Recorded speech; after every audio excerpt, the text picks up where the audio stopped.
За эти пару лет я успел съездить в США, съехать от родителей, получить 2 раза прибавку к зарплате, обзавестись, а потом расстаться с очередной девушкой. И я мог бы сказать, что из этого списка самой впечатляющей была для меня поездка в Соединенные Штаты. Но это было бы неправдой. Гораздо сильнее меня задело расставание с девушкой. Это были самые мои долгие и тяжелые отношения за мою жизнь.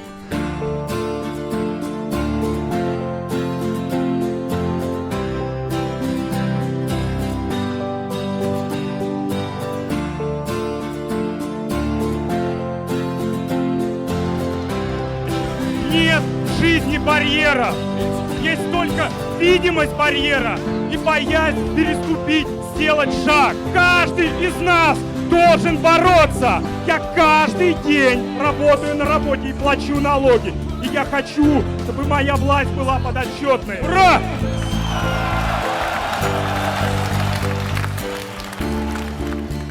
Тем не менее, Америка меня сдвинула с места и зародила семя сомнения, что меня не очень-то и радует простая индексация зарплаты. Тем более на том фоне, что большая часть ее уходила не на меня, а на растущие аппетиты девушки. А повлиять на это я не могу никак вследствие специфики работы. Отношения начали трещать по швам, и я начал искать новую работу. Очень быстро, может быть даже и 2 недель не прошло, мне предложили работу в американской компании и сразу руководителем группы. При этом зарплату предлагали в 2 с лишним раза большую, и немецкая компания хоть и хотела сделать контр-оффер, надо отдать ей все-таки должное, но могла лишь предложить мне очередную индексацию. В итоге я принял предложение, отработал положенные 2 недели на старой работе и ушел. Я окончательно расстался с девушкой в первые месяцы работы. Моя жизнь изменилась. Теперь не нужно было вставать в 5 утра и вечно не высыпаться. Более того, нам предлагали гибкий график. Но я все-таки приходил до своих сотрудников, а уходил после того, как все уже уйдут. То есть до 9 я приходил, а уходил после 8 или даже 9 часов вечера. Мне было все новое в большое удовольствие. Хотя и тяжело давалась роль руководителя своей небольшой, но командой. Это вроде выглядит просто, но как только ты оказываешься на месте, пусть и немного, но руководящим, то должен раздавать задания и их контролировать. То оказывается, что люди могут не понимать, не хотеть и просто ошибаться. Я стал читать книжки про управление людьми, слушать курсы, конечно, параллельно с тем, что нужно было еще делать непосредственно работу, писать код и разбираться с железками. Жизнь кипела, почти так, как я хотел. Если мои сотрудники хотели в середине дня выйти на митинг на Болотную, я их отпускал, а сам оставался и работал, потому что это было самым крутым, что я мог делать в тот момент времени. И все, что происходило в мире, да бог с ним. Так как теперь квартира у меня опустела, то со временем я стал приходить все раньше и раньше на работу. Часто и еще до рассвета солнца, буквально только как открывалось метро. Приходишь в офис, никого нет, никакого народа, открыты окна, стелется туман над рекой, и вот тут поднимается солнце, заливая офис желто-оранжевым светом. По офису расплывается запах кофе, и я сажусь за теплую клавиатуру и вижу приветственную зеленую консоль. Вечером же я возвращался в пустую квартиру, доставал запеканку из духовки, наливал чай и включал пару серий «Друзей» и засыпал под них. И это очень здорово, когда ты сам можешь принимать решения в жизни, нести за нее ответственность и получать за свои деяния соответствующие плоды. Гибкий график хорошо в этом помогает. У нас многие работали по своему, часто чудному графику. Девушка из соседнего отдела, например, приходила в 3-4 часа утра и уходила в полдень. Нередко со мной рассвет встречал мужчина, так, кстати, не спросил, как его зовут, занимавшийся закупками для служебных машин компании. Часто он приходил даже раньше меня и ходил по офису в халате и тапочках. Он, как и я, наливал себе кофе, открывал интернет и читал с утра новости. А когда наступало рабочее время, то переодевался в брюки и свитер и доходчиво объяснял, какая именно модель фары ему нужна. У нас не было никаких строгих правил в одежде, да и, в общем-то, ни в чем не было никаких строгих правил. Зачем они нужны, если ты как партнер работаешь с Google? Отдаешь код в open source, получаешь новые, еще недоступные для продажи модели устройств и операционных систем. Мы сами создавали правила этого мира. Когда такого желания поубавлялось, мы зависали кто с Xbox, кто с электрогитарой или барабанами в комнате отдыха. Можно было сделать массаж в массажном кресле или попросить девушку из отдела поддержки сотрудников какой-нибудь мотивационный плакат и стакан, например, свежевыжатого сока.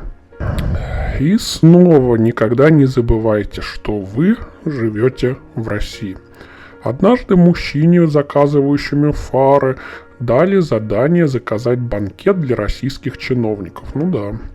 Подготовить плацдарм для переговоров. Он долго ругался, потому что он не организатор, а собрать и учесть пожелания в их в один момент очень сложно. Кто на Мальдивы уехал, кто черную икру не любит, а еще через пару месяцев нашу команду собрали и сказали, что частично компания сокращает штат. Наши работы переносятся в Индии, вот 2 зарплаты, спасибо, очень тяжело терять то, что тебе дорого. Потеря такой работы сравнима с тяжелым расставанием с девушкой. Но все-таки с девушкой потяжелее, как мне кажется. Ну, наверное, субъективно сейчас. Потому что на другую работу с хорошим резюме и опытом несколько лет устроиться в IT несложно. Даже на хорошие деньги. Следующим работодателем для меня стал банк. И это, конечно, может показаться странным, что я сделал такой выбор. Да и мне кажется самому странным, что я тогда наделал. Но мне все рассказывали, что банк это уже не та сберкасса из 90-х, это уже другой, молодежный, онлайн-банк. В это было легко поверить. На собеседование я пришел с молодым руководителем, совсем недавно перешедшим из HP, Hewlett-Packard. Он рассказывал о цифровых продуктах, которые тут делают ребята из Accenture, Oracle, Hewlett-Packard того же. Хороший офис, тоже с видом на реку.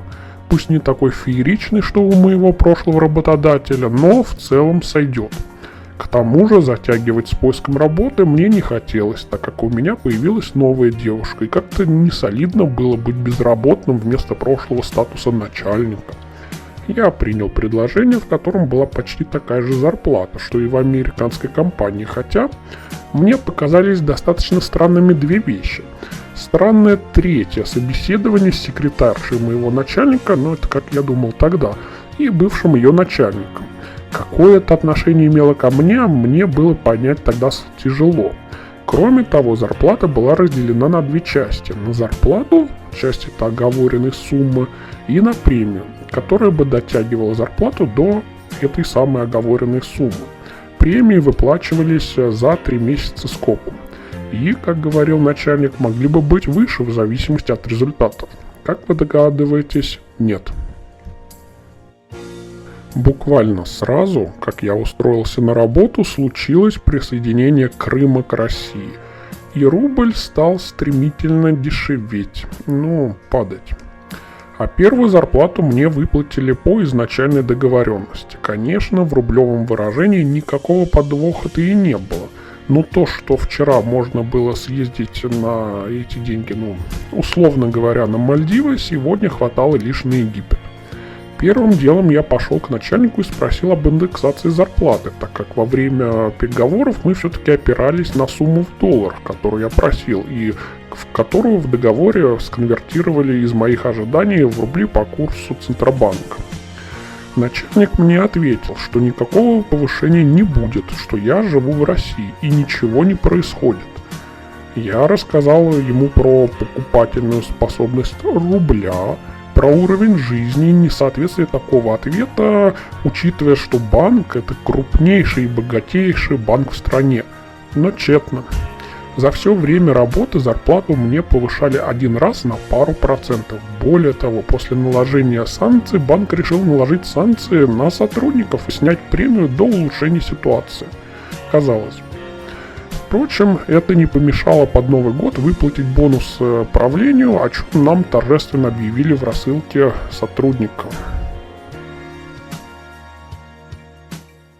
С девушкой мы поженились, и у меня началась уже семейная жизнь.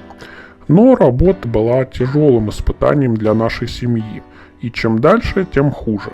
Мне сейчас за это очень стыдно и перед моей любимой, и перед собой, но я каждый день возвращался с работы и выливал на нее весь тот накопленный негатив. Я рассказывал про то, какие некомпетентные начальники в IT, не способные просто завести тикет в Jira, про то, как приходится делать вместо работы. А вместо работы мне приходилось делать ее вид, красивые отчеты. То есть вы только представьте, вы сидите, создаете инструмент, который будет объединять и упрощать жизнь сотни команд, работающих в компании. Потом бежите в одну из команд, настраиваете им окружение, изучаете, обучаете их, как обращаться, ну не знаю, там, скажем, с Jenkins, и как через там веб-хук толкнуть какие-то тесты. Потом еще чего-нибудь. А в конце дня, за 5 минут до его окончания, в кабинет вызывает начальника моего и спрашивает отчет. Ну, конечно, отчет обязательно должен быть в PowerPoint в корпоративном шаблоне. Я начинаю ей рассказывать, что столько-то сделано, там-то и там-то, такой у нас KPI, покрытие такое-то, то есть факты для принятия решения. И знаете, что она отвечает? А почему у вас зеленый недостаточно салатовый? Никто, никогда, ни разу в банке не читал цифр. А если и читал, то только тогда, когда нужно было вставить константы, которые согласованы с высшим руководством. Хотя они могли просто коренным образом отличаться от реальности. Все эти тонны отчетов нужны были руководителям для принятия решений. Так должно работать. Но удивительный факт, что ни одним руководителем за годы моей работы не было принято и не было подписано ни одного решения. Возможно, кроме топ-менеджеров. А вот на уровне, с кем я сталкивался, но зато куча решений было взято под контроль, или ведется мониторинг и прочих отписок. Я освоил язык бюрократов и чиновников, научился работу складывать в стол и проводить совещания о том, как провести в будущем последующие совещания. Банк не только не ценил работу сотрудников, релизы те же растягивались на года, но и не ценил комфорт сотрудников. У меня год было оторвано колесико от кресла, а нас самих перевезли из хорошего офиса в нечто, оформленное как больничные палаты, а уж ни о каком досуге и массажных креслах там и речи не шло. Но самое главное, банк абсолютно не ценил время сотрудников. Подойти за срочным перекрашиванием зеленый в зеленый за 5 минут до конца рабочего дня, это было в порядке вещей. Многие работали сутками напролет до полуночи, рисуя отчеты, начальники требовали выходить в выходные каждую неделю. Переработки по будням не оплачивались, а по выходным, может быть, оплачивались отгулом, а которые быть было просто некуда и некогда.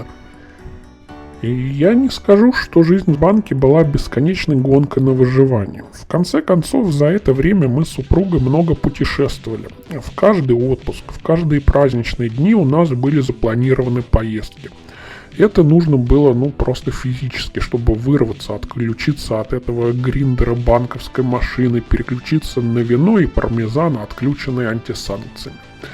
Да, это может быть и звучит как жалоба на то, что не хватает устриц из озера Деламер, но это были те редкие моменты, когда можно было почувствовать себя человеком. И нужно было просто запихнуть в себя эту жизнь так быстро, как только ты мог, в виде зрительных образов, запахов, вкусов. Мы жили с супругой в 15-метровой квартире, где каждую ночь под окнами собирались алкаши, заливавшие глаза, чтобы не видеть этот мир. Узкий маленький мир, собранный изолентой из остатков Советского Союза, умирал, но никак не мог умереть. Его осколки попали в миллионы людей, вызвав гноящиеся раны, на которых серые бинты панельных девятиэтажек давили каждый день. А ведь в мир он был гораздо шире.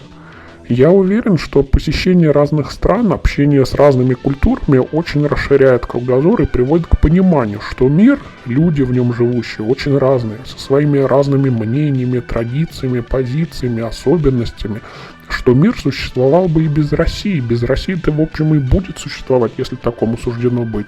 То, что в одной России нет ничего такого уникального, кроме твоей, собственно, жизни, что стоило бы уничтожения целого мира, да пусть даже одной страны. Да, твоя единственная жизнь короткий, крохотный промежуток времени, хрупкая телесная оболочка — это все, что у тебя есть. Но эта оболочка мобильна, она свободна и не привязана к конкретной территории, законам, конкретному образу мышления. Просто мозг, он инертен, мозг ленив, чтобы что-то менять и тратить на это изменение драгоценную энергию. Но ее стоит тратить. До поездки в Японию мне казалось, что в этой стране я заблужусь и ничего не пойму, тем более в условиях самостоятельной поездки. Другой язык, что самое ужасное, эти иероглифы. Но как я ошибался. С первой минуты все настолько понятно, удобно и логично, что никаких проблем не возникало. Запутаться в метро или на улицах Токио было сложнее, чем в той же московской подземке.